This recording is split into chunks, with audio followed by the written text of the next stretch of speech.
Donc quelqu'un parmi nous peut nous dire en quelques mots ce que ça lui fait penser à quoi quand il voit Massoudja.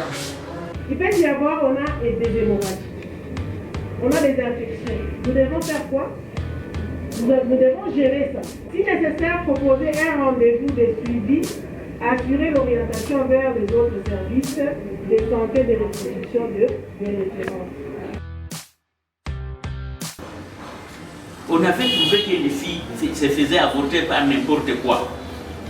Et ce qui causait des maux, donc c'était des avortements non sécurisés. Maintenant, vous allez orienter maintenant ces avortements comme ça. Vous allez d'abord donner l'information pour éviter cet avortement.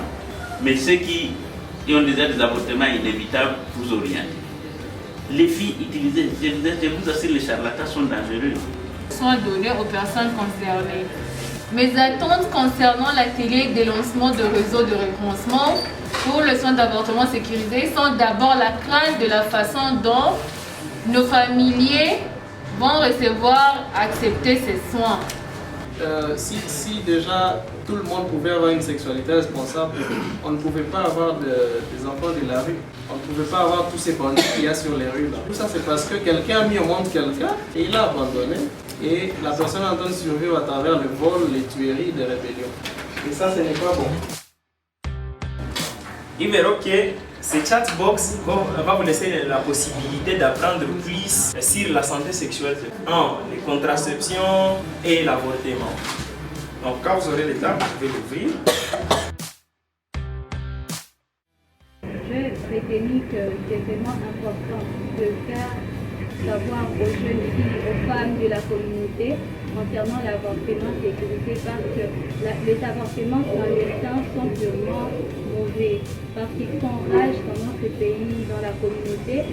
Nous savons bien aussi que les décès maternels est souvent causés par différentes causes, mais les avortements clandestins. Aujourd'hui, c'était le lancement officiel du réseau de référencement pour le soin d'avortement sécurisé. C'est un programme qui va dans le sens de l'exécution du programme Makoki à Moissy de l'organisation AEPAS. C'est dans ce cadre-là que IRC a lancé aujourd'hui en ville de Goma ces réseaux de référencement.